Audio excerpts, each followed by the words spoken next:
that they see themselves as a human being and not as a grade. So if they come into my office and they say, well, I'm an A student, I say, no, no, no, no, no. You're a student, right? You're not an A student, a B student, a C student. You're a student. You're not a grade.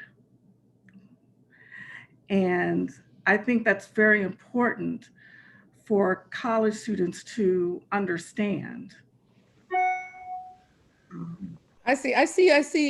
There's a tie-in with healthcare as well, because me as a clinician, I really push when I'm speaking for speakers to identify patients as patients and not as the disease.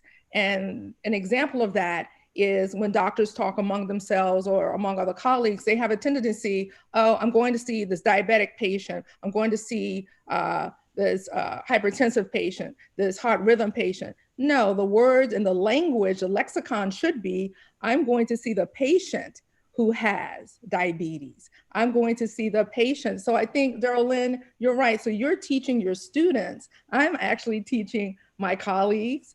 Basically, you know, there is a more perfect lexicon when we're addressing people and individuals. So I thought that was a great point. Yeah.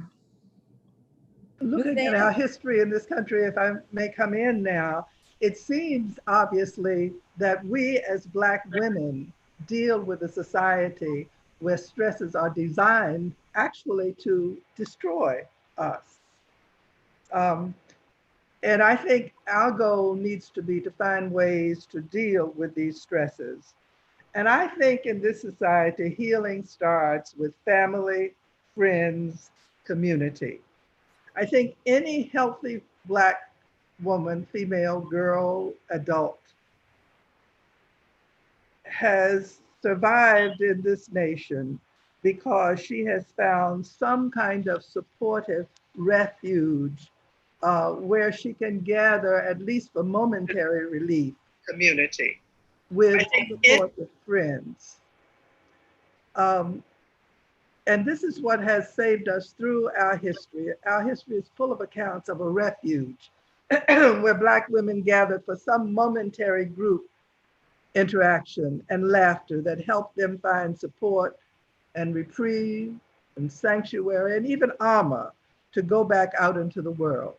Slave women gathered in their slave quarters, in an enclave in the woods, even, believe it or not, on the slave block and the whipping tree among fellow women, they found reprieve. Jailed women in their cells at night, day workers working in kitchens in other people's homes get together.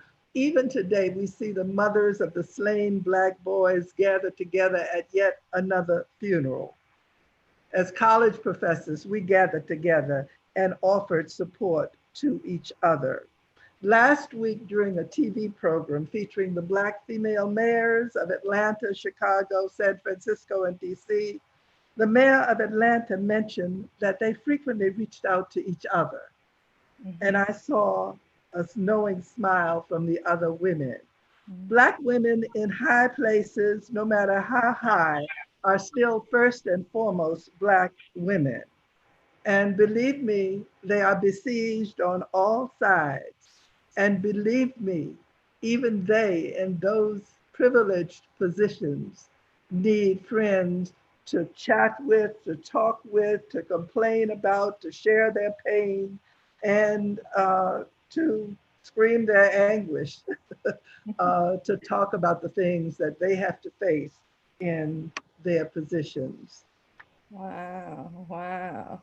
So talking about that screaming and that anger, we probably need to do more of that, because according to statistics, 1 in 3 adult women, and when I use the word women, it's as defined genetically with the 2 X chromosomes. And that refers to reproductive anatomy. That's the only way they can do that in studies. So in studies and in science, when we talk about women, it's the double X, okay? So that 1 in 3 are people with the double X chromosome will be, adult women will have heart disease. And of course, heart disease is the #1 killer of all people, but it's also the #1 killer of women. And if we look at media and advocacy, we would think that breast cancer was the #1 killer. And so that's where that education comes into play, because heart disease, especially in women, postmenopausal women, our risk goes up just as high. And when I say our, Black women risk is just as high as the white male postmenopausally. They don't really know why. You know, there are not a lot of studies as to why, just like there are not a lot of studies about menopause or the change itself, which I'm wondering why not. But that's another story for another day, another conversation. So our chance of dying of a heart attack postmenopausally is the same as a white male. So we need to do more things to reduce our stress. And of course, you know, we always see in the medical references, diet and exercise. And what does that really mean? There is no prescription that we're given for the best diet for you individually or the best exercise. Can exercise be cleaning up your house, planning? Can exercise be doing a number of movements versus getting all gussy up and going to the gym and making sure everything looks good? So I'm diverging a little bit, but I'm talking about hypertension, cardiovascular disease, and its impact on women.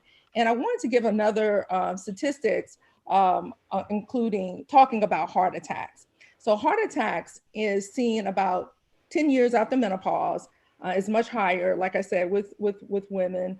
And what are some of the other things that go up with age?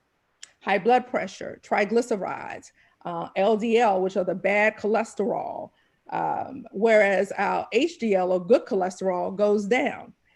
This is really just talking about women. And you know, so therefore, we say around the age of 54 or so, where most women go through menopause, our chances of getting out of the 50s alive is a lot lower. And it's just something that we don't hear a lot of discussions about as far as health and how it disproportionately affects Black women. Now let's talk about just diseases foundationally. Despite a lot of improvements in technology, we still are not getting the best care. And when I say we, I talk about women generally, but then when we go down another level to Black women, the studies that I've read is abysmal. And I can give you one study that they did going into the ER, women that come in with symptoms, even symptoms that are recognized. And we probably have heard that some of our symptoms of heart attacks are different than men. It could be a pain in your jaw, your shoulder, your back, nausea. But no, we're talking about the symptoms that a man would give: clutching his heart, shortness of breath, all of those kinds of things. The women, there were 0 women given the opportunities. The doctors would not put stents in these women. It was 0. Where they looked at men and white men, of course, the study was comparing, you know, all races and looking at Black men next to Black women. It was a 0 for Black women. Black men was like 5 or some 5%. It is ridiculous. So we still today, treatment of our symptoms, they still feel like women, it's in our head. And there's some psychological reason for us feeling like we're having a heart attack or the flutter in our chest.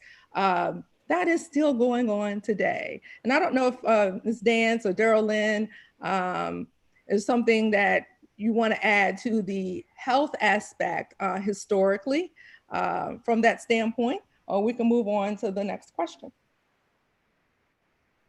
I would certainly like to talk a little bit about the importance of humor to okay, so health. how can we learn from stories from the past in order to heal in the present? I think that's a good next question. Let's talk about that. How can we learn from stories from the past in order to heal or either to have improved health? Let me ask you, first of all, if you would let me say a little something about something you raised earlier about the need for exercise and that sort of thing.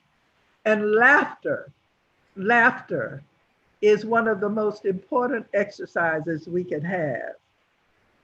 Proverbs teaches us, a merry heart doeth good like a medicine, but a broken spirit drieth the bones.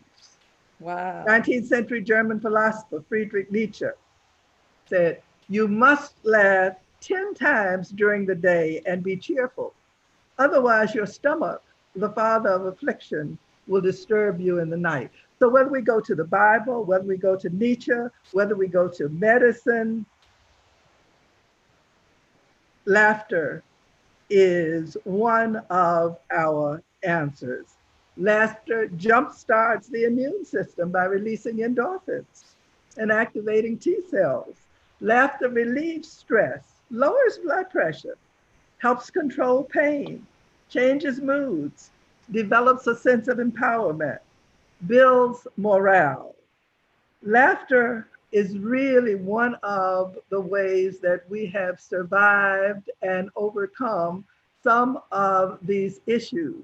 I mean, we find instances of people who even insist that with all sorts of illnesses, they started reading a funny book, watching a funny series, and they found that laughter certainly offered some relief from some of the problems that they had. So I just wanted to say a little something while you were talking about health and so forth, about the degree to which I think many people have found that laughter does indeed help us not only to cope, but oftentimes to overcome as well. So we need to add that with our 6 to 8 glasses of water a day. We need to add that to our 150 minutes of exercise per week. At least 10 good laughs a day. 10 good laughs. We need to add that, sisters. And I think we also need to have more Black doctors and more Black nurse practitioners, more Black social workers, more Black psychiatrists who will be able to serve our community and our needs, and who will take us seriously. I agree. All right, Mrs. Dance, we're ready. We're ready for you to talk about the next question. How can we learn from stories from the past in order to heal in the present? Well, stories from the past, proverbs from the past, history from the past, all help to prepare us for the present day. And if we don't learn a little something about what has happened in our past, then we're not able or ready to deal with issues today. It's really interesting to me. Every day I turn on the news and I look at the awful things that are happening, and right away my mind goes back to some tales, some proverbs, some events in the past. And nothing much has changed. That's really, really sort of the sad point of this. But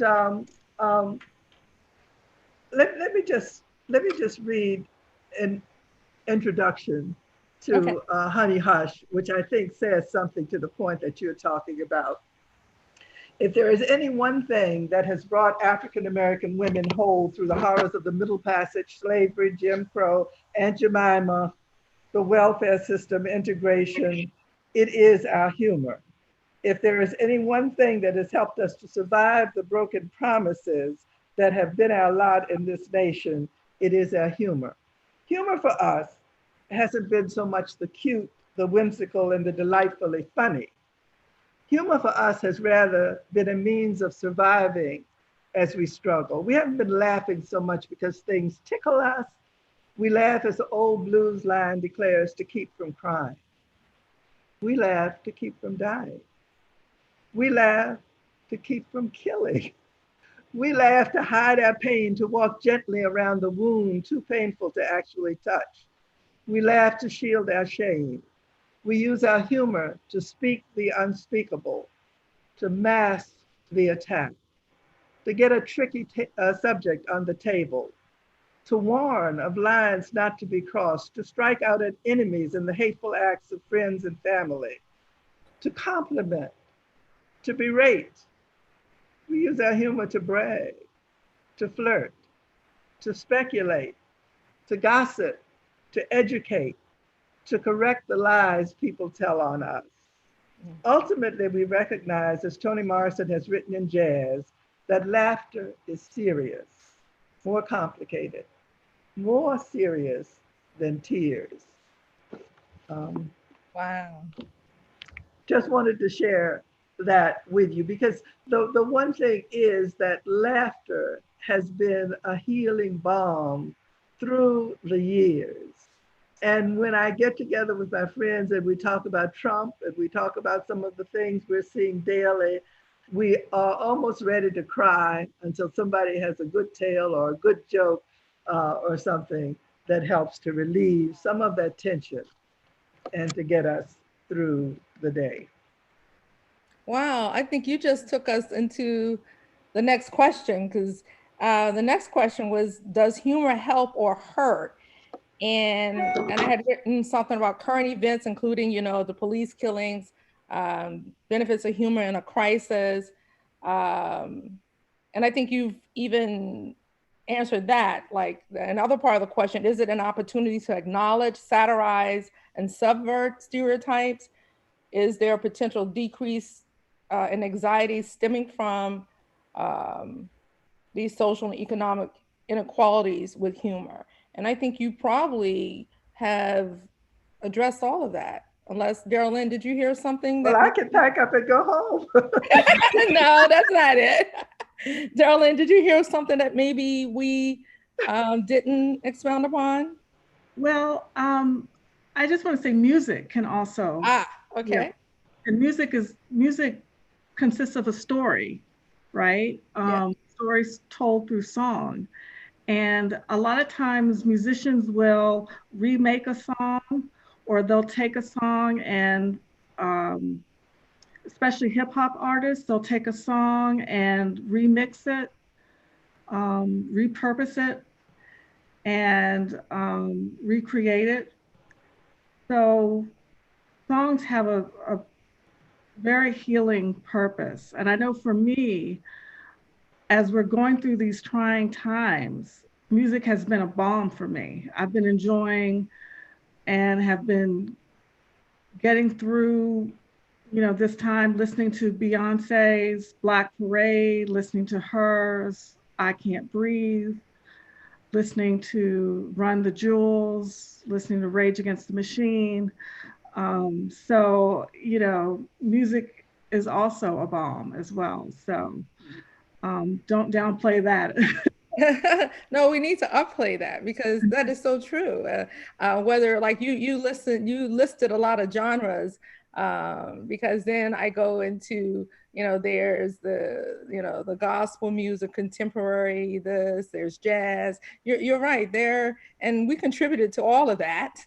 Mhm. A lot of it is we originated, right? Yes. Is that? All these aspects of their culture work together and are not disconnected and single, but they're part of a whole of the things that have brought us through. They tell the tales and the slave stories tell these tales over and over and over again. On that Sunday when some of them had time off or late at night after their work was over, they found somewhere to get together and they told their stories, they sang their songs, they danced. Yeah. All of this is a part of it. And believe me, a part of that folk culture is not just singing, dancing, but it's eating. And they got together and they laughed about the chicken they had stole from old master's farm and Mm. cooked up for them. So many aspects of our culture, from Africa through the slave period to the very day, are still a part of how we deal with those stresses you started out talking about, and how we feel good. Because believe me, and when they tell these stories about getting together at night and celebrating, it is so interesting. Sometimes it lasted through the night.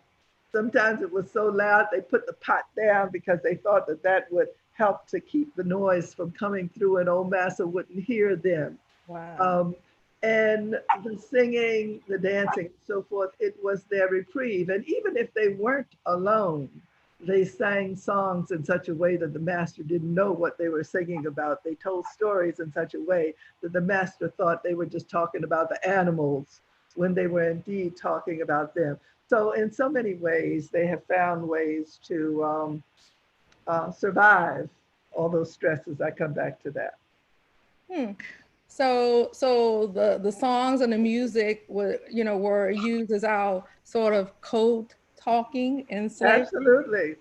I mean, we're experts at the codes, and I mean, even the codes were emblazoned in our quilts and in our artwork, and in Art is so many so another. many ways. Yeah, yeah, that's so true. So I had down here, what does self-care look like for you? And I think Daryl Lynn started out by talking about music and what she's been doing, doing all of this, the civil unrest and COVID-19. Ms. Dance, what have you been doing, as far as self-care during this time? Um, I don't always think of it in terms of health care, but I Self, guess self, self. we might speak of it in that way. I try to get out for a walk every day. I don't walk as much as I should or as much as I would like to. I try to read every day.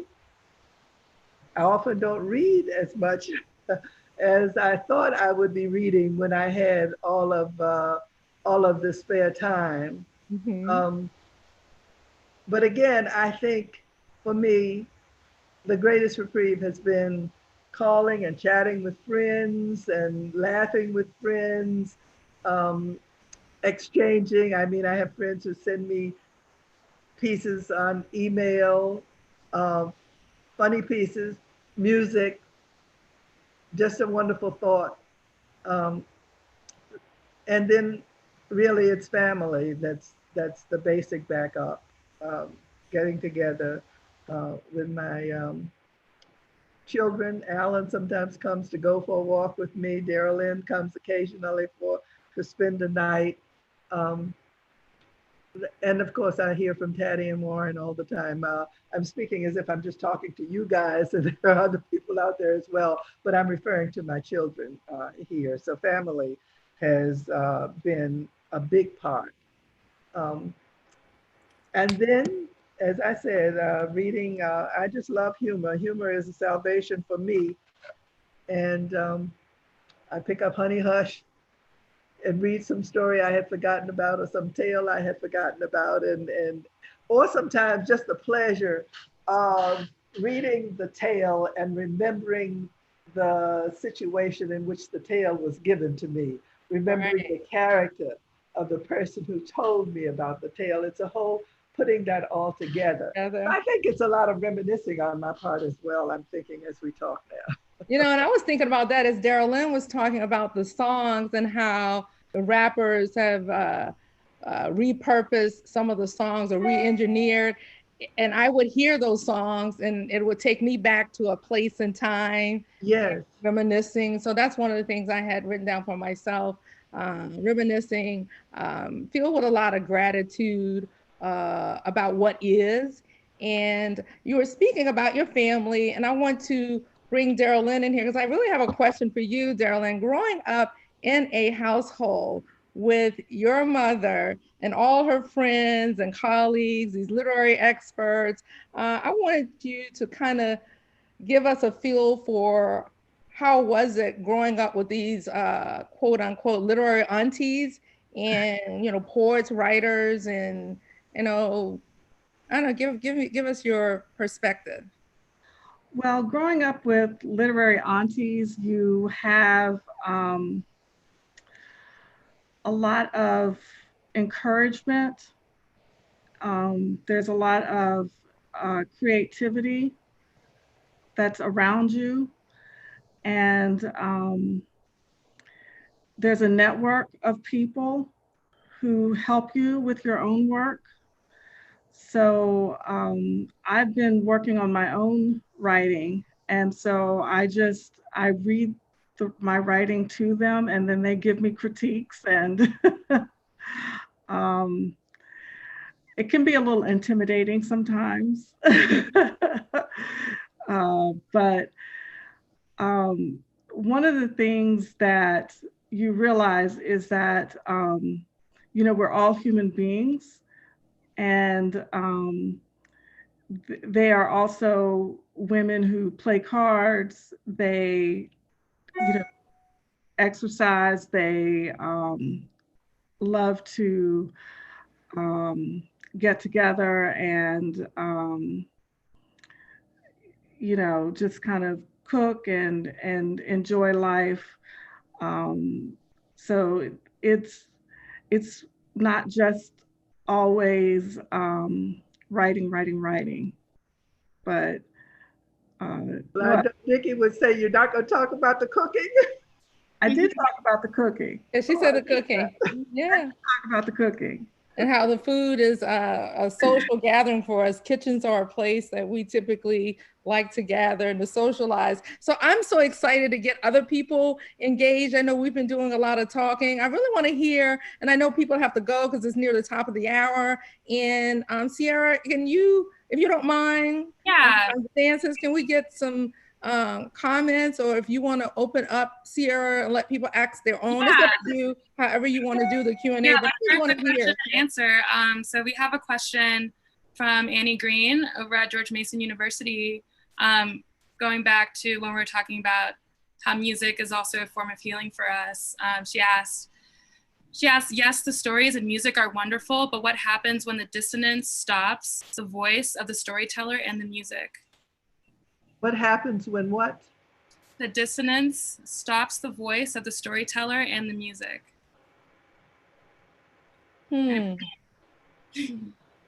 So is that kind of, so I want to start off, is that kind of like the conversation, Sierra, we've had in the past with some of your music? I would say, I don't like the lyrics. And you would say, and this is when you were a teenager, you would say, it's the beat. I'm not listening to the lyrics. So is that the dissonance they're talking about? Or, because I feel like I can't enjoy the music without both. Tuning into both the lyrics. Yeah. Annie, online if you want to speak. Hi. Yeah, by dissonance, I mean, unfortunately, sometimes we mask how we feel. So if we're laughing, but we don't feel that way, it may make you feel better, but that only lasts for a certain time and period. So at a point, it doesn't work anymore. And even though the music and the stories and everything are wonderful, the behavior is that we're laughing to keep from crying. Mrs. Dance referred to that. So you feel like that momentary break is, and I would like to hear what the dancers have to say. Let me just say, and I'm not so sure that I'm getting exactly to the point that she is making, but actually the music achieves its own end if it serves our means. Let me just give you one example, an old slave song. If I could sing, it would be wonderful. So I'll just recite it because I can't sing. Listen to this. I got shoes, you got shoes, all of God's children got shoes. When I get to heaven, gonna put on my shoes, gonna walk all over God's heaven. Heaven, heaven. Everybody talking about heaven ain't going there. I'm gonna walk all over God's heaven. Now, I don't care what anybody has to say about that or anything. That slave had made her point. Everybody talking about heaven ain't going there. She's saying something to the master who is putting on a front of being such a Christian. She putting on her shoes. She says something to the master who may not give her any shoes. He's got his shoes. When she ends with, I'm gonna walk all over God's heaven, she's saying something to them. Now they can tell her, get the heck out of here, go back to work, whatever she wants to. The point I am making is that so often through our music and through our tales, we achieved a kind of release and relief within ourselves. Did it cure everything? Did it free us completely from slavery? Not exactly, but it freed us from some of the issues that we have to deal with in times like that. And I think stories and music and so forth continue to serve that purpose through our history. And true, we get up in the morning, and when the sun rises, it's still the same day. But I wish I could remember exactly what the Haitian writer Dantica said. So I'm just going to try to paraphrase a little bit. She talked about going down to Haiti with the awful catastrophe that they had. And just everywhere she went, there was destruction and so forth. And she said at night, they would sit around and joke because at least the darkness had covered the end of that horrible day, and they didn't yet have to face what the sun would bring the next morning. And so, yes, the answers may not all be complete. The questions may not all be, the problems may not all be solved. But if you have time to sit down with a good book of Black folklore, of Black songs, and so forth, you will find ways in which these songs served a very real purpose, even though the sun rises the next morning and sometimes things haven't changed. Oh, I think that was an awesome answer. I think you covered it. What came to mind as you were speaking, Ms. Dance, was self-empowerment. Yes. If it does no more than that, Yes. for Yes. that moment, sometimes that's all we need That's at right. that moment in time. Yes. And I know, Darylyn, you wanted to say something and I cut in. No, I was just saying that songs and books and stories serve as a form of catharsis. And, sometimes it's not going to last forever, right? Our emotions go up and down, depending on the day of the week and what we're going through. So it can be just a release, something that we just need to let out. And sometimes, I listen to music and I cry because I need to let that out. That doesn't mean that I'm going to cry every time I hear a song, but sometimes I just need to let out that emotion because certain songs just make me cry, so. That was great. Sierra, are there any other questions? Let's see. Yes, I have one from Carmeletta Williams. She's asking, isn't momentary relief valuable? If you can de-stress for a moment, forget your problem for a minute, or the time it takes to listen to a song, that eases your spirit. Hasn't it served its purpose? That's the question. You can always do it again, but don't miss the moment because you fear it's only going to be temporary relief. Yes. I agree. Agree. I know it was kind of a question and statement. Comment. Yes, we all agree. Awesome. Any more questions? I kind of had a question. I mean, okay, momentary relief is valuable, but how do you have relief that's more sustained? Would you repeat? I was saying, like what Carmeletta just stated, momentary relief is very valuable, but how can we have relief that is sustained past the moment, or how can we incorporate that in a deeper way into our lives? Well, there's no question that I think we have to work towards ways to do that. Let's just look at what's going on right now. People might say, what good is this walking out in the street? What good is what you're doing now? Well, for one thing, there is a sense, I'm sure, that the people who are out there are feeling that they are at least addressing the problem, that they're making their points, that they're saying something to somebody, that in so many ways they are releasing the anger, the pain, and the bitterness. And when I said so many ways, I thought about what the mayor DC did when she wrote Black Lives Matter on the street so Trump could see it every time he looked out there. Is that going to completely solve it? I don't know, but I think a lot of us got a lot of pleasure in just envisioning what he was thinking and what he was feeling as he looked at that message out there and saw a street renamed right then and there. My son is messing with me. How does he keep coming on here? Hi, Alan. We see you. I'm just sitting here. You guys, you're my witness. But I will say, now that I have the microphone, I will Okay. say that don't discount momentary relief, because sustained relief begins with momentary relief. So you're not going to get sustained relief if you ignore the opportunities for momentary relief.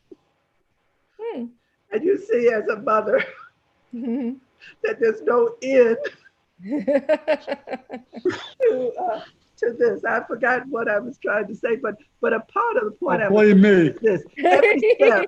Every step leads to another step. I think That's we what really Alan said. have to laugh about things, and that helps us to analyze them. That helps us to figure it out, you know, and we come down with some kind of plan for tomorrow. And it doesn't mean that we're just going through life laughing all the time. A lot of this is not so much laughter. Some of it is satire. Some of it is sarcasm. Some of it is a number of different forms of humor.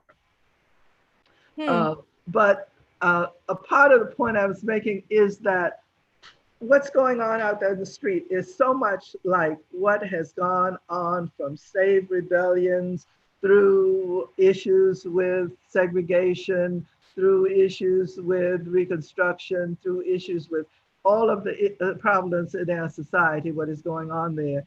And none of them had a quick reaction, response, solution. But I think certainly some things are going to grow out of what is happening with this movement that we are witnessing every day on our televisions. Already we've seen some laws changed. Already we've seen some differences that are being made in some police departments. I'm not saying that it has been solved, because every day we see something that's going on in our government and in our police departments that suggests this problem is worse than most of us, even those of us who are pessimists. It's worse than most of us envisioned that it was, but we're taking some steps. I talk about humor a lot. I talk about humor all the time, some might say. And I think it is a critical point. But I talk also about all the other things we have to do as we are planning ways to improve our lives and our situations in this country. And the main thing is we never stop planning. We never stop working on it. We never That is stop true. marching. That is true. I see a couple comments, like from Vicki Hughes. She said, writing your thoughts down on paper helps. And then from Carolyn Blunt, she said that humor helps relieve our anger, which is not good for the heart. So there's another, I guess we can add that to humor and release of anger. So what we should do on a daily basis, those 10 laughs.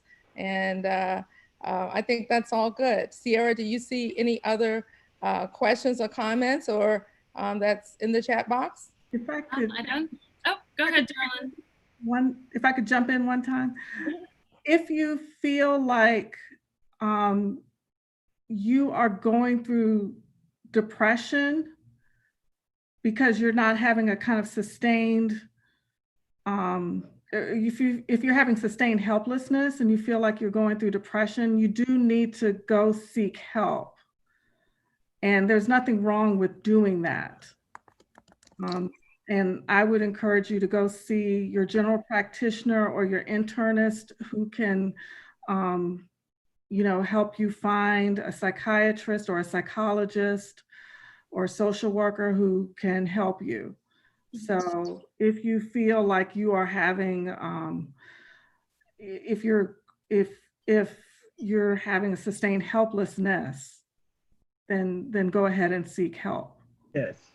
I'd like to add, you know, it's very hard to talk to someone face to face. There's a great app that I have used personally called Talkspace. I believe it's about $12, $15 a month. It's usually therapy. It's either there's a very long waiting list, or it's very expensive. But Talkspace is a very affordable choice. You can FaceTime or you can just text or chat with a therapist. They have thousands of online therapists if you're not necessarily ready, because it can be very difficult, especially when you're first getting into it. So I just wanted to offer that resource to you all. And what Helene started with, I think is really very important to go for a walk, go for a run, go for a swim, get on your bike, work some of it out that way as well. And something that I liked as we started, and I guess we're coming to the end, is meditation. Sitting there, being silent, being still, Yes. yes. Listening to your heartbeat, defocusing. I feel like, and I meditate, so I'm a proponent of that. And you talked about the walking and yoga, Pilates, and a prayer. Yes, and prayer. Oh my gosh, we didn't talk about the spiritual influence, but I could be on here all day talking about that spiritually. But that's really important. I think that's that intersection though with meditation and karma and universality and spirituality. I think that's all wrapped up into that together. So that is great. So I think we started with stress. We supposed to end with de-stressing, right? Are there any last minute questions or comments before I let Sierra take us home?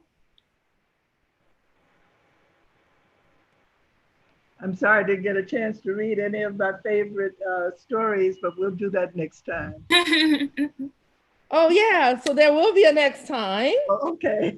Yes, I said in the beginning, but this is our first ever live stream. It's our first ever Conscious Conversations live stream. I think it's been incredibly successful.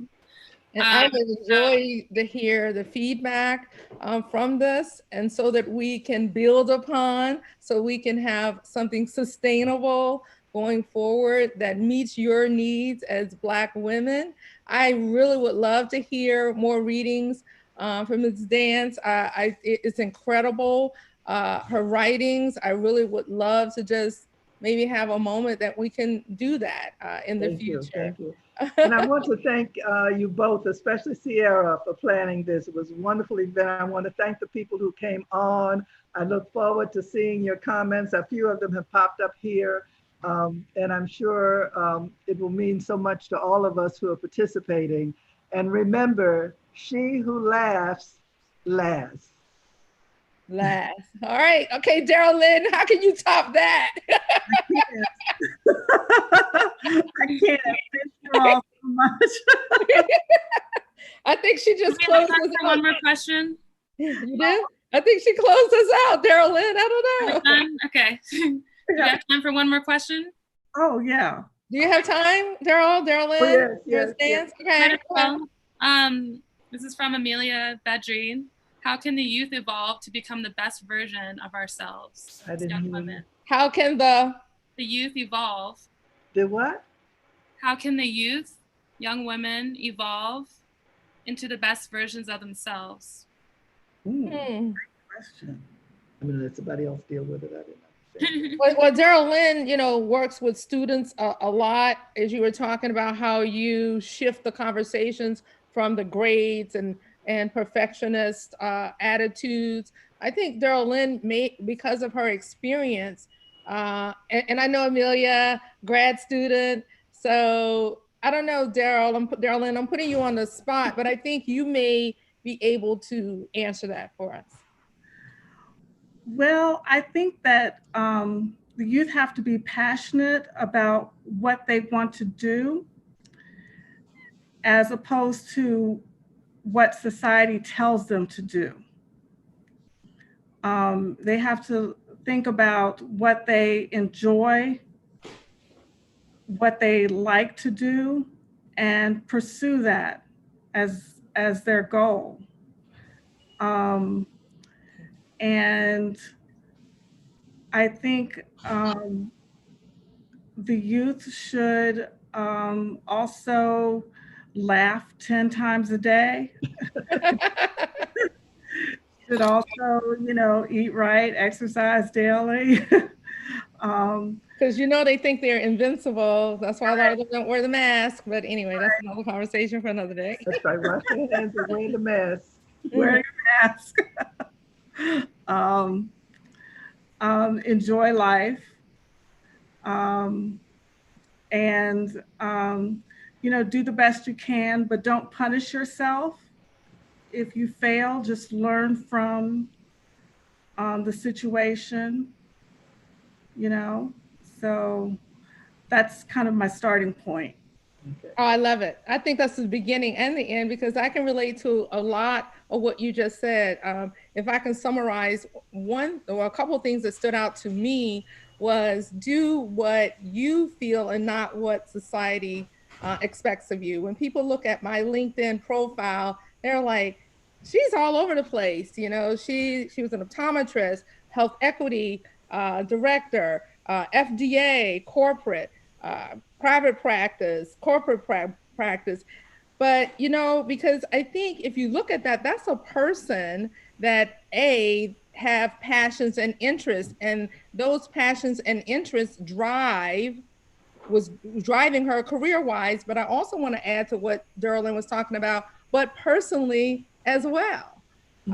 So be the best you can be, but be true to you. And I think we aren't taught that a lot. And I can speak personally for myself that when I was younger, let's say 30s, early in my career, I decided to be what society wanted me to be, was the doctor, the mother, the way that society want me to be that mother. And it took growth and experiences to get to where I am now. And if I had to say something to my younger me, always try to dig deep and look inside, look at what truly makes you happy. And if you can't have it all right now, have a little of that. Just don't lose yourself and become what society thinks you should be. I think that was great, Derlin, and gave me an opportunity to share a little bit about me and how that's so important. That's so important. If we have another second, I have a little tale this reminds me of. May I share it? Yes, we're ready. Okay. In African American culture and African culture as well, there are so many tales about what parents want their children to be. And there's a wonderful short story from the Harlem Renaissance where this aunt who raised her nephew said to him, you know, be a doctor and cure people. If you can't be a doctor and cure people, well, be a minister and save souls. And if you can't be a minister and save souls, well, be an undertaker and bury people. But the fact is, you're doing something, something for people. And I laugh about so many of these stories, but just this weekend, I had such a great laugh with Daryl Lynn watching a comic from Nigeria whose name is Yvonne. Yvonne? Talking about what her parents, and is that right? What her parents, Yvonne Orji. Yeah, okay. she's an insecure, right? What her parents anticipated for her. Some people want to have a great laugh about this subject. Go hear her. Go hear her. Well, I think that is great. Go laugh. I think that's the overall theme. We're going to practice get those 10 laughs in per day. And until next time, Sierra. Yeah, thank you everybody again for joining. I think this has been a wonderful space. I feel a little more healed than I did before. So that's a start. And I would just like to close with a few mantras so we can leave this space feeling empowered. You can either repeat after me, or you can repeat them in your head, or if you have your own mantras in mind, you can repeat those as well. I know I am loved and supported as I move through the day. I surrender my worries to the universe. I choose to feel good about myself every day. I am exactly where I need to be. I release my past and forgive myself. Everything I need to heal is already within me. Things are always working out in my favor. I'm effortlessly creating a life I love. The next step is always being revealed to me. I use love to make all the decisions in my life. Beautiful. Beautiful. Thank you, everyone. See you next time. All right, bye-bye. Thank you. Okay. Great job, Sierra. Thank you. Guys, take care. Shall we leave now? We are clearing up anything. I think we're good. I think that was so great. I'm so happy. Me too. Yeah. Me too. I'm so grateful to you. Thank you so much. Oh, it was so enjoyable and it was so needed. And you were so like, good, honey. I laughed a lot. Someone had said this is a great way for me to start my weekend, and I couldn't agree anymore. Really? Oh, you saw that comment? I can't wait. Are you going to copy the comments? Oh yeah, this is all recorded. You know, it's gonna be on YouTube. I'll send out an email to But I'm everybody. talking about the Well, comments. send it, because I'm seeing a few and they're really very fine comments. I'm grateful. Yeah, for can you get the comments too, though, Sierra? Yes. Oh, okay. Not just. Don't worry. I think they're wonderful. They're wonderful. Good. All right, I'm about to end it. Huh? You're gonna end the recording? All right. Bye, everyone.